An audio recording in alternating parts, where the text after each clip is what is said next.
વધુને વધુ મતદાન માટે બેન્કર્સ હાર્ટ ઇન્સ્ટિટ્યૂટ દ્વારા શરૂ કરાયેલ એમ્બ્યુલન્સ સેવાનો આજે અનેક દર્દીઓએ લાભ લીધો હતો. મતદાનના મહાપર્વમાં સૌ કોઈ ભાગીદાર બને તે માટે શહેરની પ્રતિષ્ઠિત બેન્કર્સ હાર્ટ ઇન્સ્ટિટ્યૂટ દ્વારા એક અનોખી મુહિમની શરૂઆત કરાઈ હતી. હાર્ટ પેશન્ટ, હેન્ડીકેપ સહિત દર્દીઓ જેને એમ્બ્યુલન્સ સેવાની જરૂર પડે તેના માટે ફ્રી એમ્બ્યુલન્સ સેવા આપી હતી, જેનો લાભ અનેક દર્દીઓએ લઈ મતદાનનો ઉપયોગ કર્યો હતો. આવા દર્દીઓએ મતદાન બાદ બેન્કર્સ હાર્ટ હોસ્પિટલની સેવાને બિરદાવી અભિનંદન પાઠવ્યા હતા.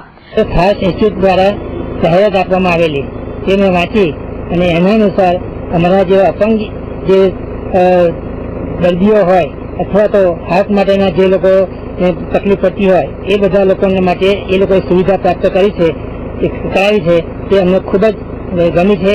તે લોકોનું ખૂબ ઉમદા આ કાર્ય છે, તેમનો ખૂબ ધન્યવાદ ઘટે છે. વચન કરવું ખૂબ જ મહત્વનું છે. કોઈ પણ વ્યક્તિ હોય તેને વચન કરવું જ જોઈએ. જ્યારે બેન્કર્સ હાર્ટ ઇન્સ્ટિટ્યૂટના સંચાલક પારુલ બેન્કરે મતદાનના મહાયજ્ઞમાં સૌ કોઈ મતદાન કરે તે આશયથી ફ્રી એમ્બ્યુલન્સ સેવા શરૂ કરાઈ હતી, જેનો લાભ અનેક લોકોએ લીધો હોવાનું જણાવી લોકોને મતાધિકારનો ઉપયોગ કરવા આહવાન કર્યું હતું. એ છે કે મત આપવો આપણો જન્મસિદ્ધ અધિકાર છે. તમે જોયું કે ઘણા એવા પેશન્ટ હતા, ઘણા એવા હેન્ડીકેપ પીપલ હતા કે જસ્ટ બીકોઝ એમને એક શારીરિક નબળાઈ છે એને લીધે એ લોકો વોટ નતા આપી શકતા. એટલે આપણે કહ્યું કે એમના માટે કે બધા લોકો વોટ કરવા જાય અને મેક્સિમમ વોટિંગ બરોડામાંથી થાય એના માટે આપણે એક આજે અભિયાન કર્યું છે કે આપણે બધા જ દર્દીઓને કે જેને રજીસ્ટ્રેશન કરાવ્યું છે, અપંગ લોકોને આપણી એમ્બ્યુલન્સમાં એમના ઘરેથી મતદાન મથક સુધી લઈ જઈએ છીએ અને સલામત રીતે એમના ઘરે પાછા મોકલી દઈએ છીએ.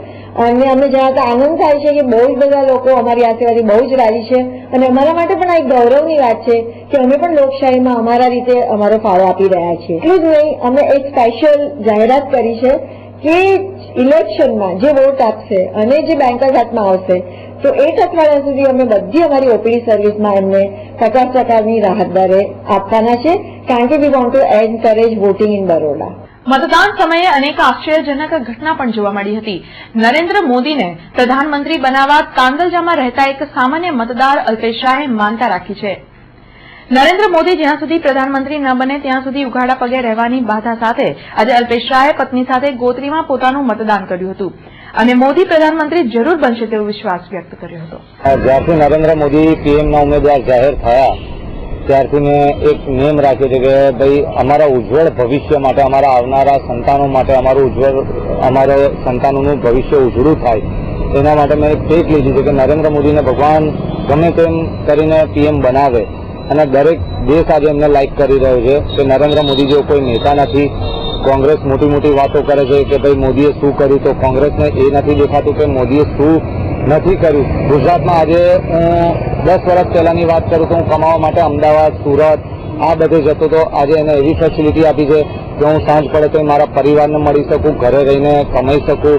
એટલે મેં બાધા લીધી છે કે નરેન્દ્ર મોદીને એકવાર મળીશ, પીએમ બન્યા પછી એકવાર મળીશ, એમના આશીર્વચન લઈને પોરવૈણા જઈશ, ત્યાં જઈને હું બાધા છોડીશ, ત્યારબાદ હું ચંપલ પહેરીશ. હું બહુ ભણેલો છું પણ મારા મમ્મી અભણ છે. જો અભણ વ્યક્તિ સમજી શક્યું હોય કે ભાજપે બહુ બધું પરિવર્તન લાવ્યું છે તો ભણેલાઓનો તો કોઈ સવાલ જ નથી સાહેબ કે આપણે કોને વોટ કરવો એ કહેવાની જરૂર જ નથી.